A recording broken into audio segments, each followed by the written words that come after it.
Natural remedy para po sa mga maninipis ang buhok at may balakubak. Ito po yung ating cloves. Magpakulo lang po tayo ng tubig ng 1 liter.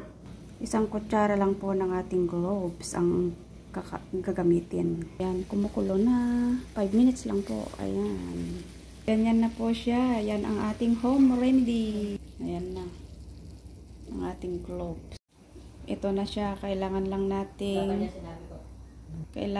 natin siyang palamigin. Ito na po yung ating cloves. Ayan.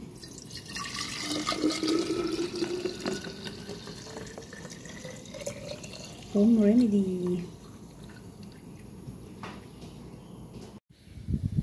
Ito na po yung aking ginawang home remedy cloves. Transfer lang po natin siya sa ating botelya at ilagay sa fridge. Ito na po siya. Tapos ilagay din natin siya sa ating bottle spray. Ayan. Ito po ay ilalagay bago maligo o pagkatapos maligo. Pwede po sa gabi at pagkatapos maligo, i-spray po natin sa ating mga buhok para patuloy po ang pagiging makintab at saka patuloy na maging malago at maganda, malambot ang paglago ng ating buhok. Iwas balakubak.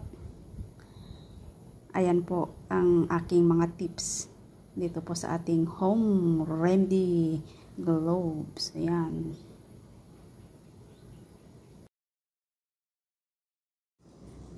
Natural remedy para po sa mga maninipis ang buhok at may balakubak.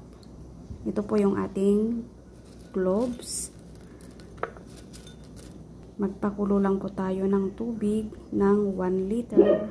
Isang kutsara lang po ng ating cloves ang gagamitin. Ayan, kumukulo na. 5 minutes lang po. Ayan. Ganyan na po siya. Yan ang ating home remedy. Ayan na. Ang ating cloves. Ito na siya. Kailangan lang natin siyang palamigin.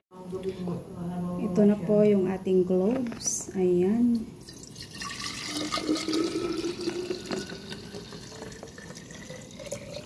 Home remedy. Ito na po yung aking ginawang home remedy gloves. Transfer lang po natin siya sa ating botelya at ilagay sa fridge. Ito na po siya. Tapos, ilagay din natin siya sa ating bottle spray. Ayan. Ito po ay ilalagay bago maligo o pagkatapos maligo. Pwede po sa gabi at pagkatapos maligo, i-spray po natin sa ating mga buhok para patuloy po ang pagiging makintab at saka patuloy na maging malago at maganda, malambot ang paglago ng ating buhok. Iwas balakubak. Ayan po ang aking mga tips dito po sa ating home remedy gloves. Ayan.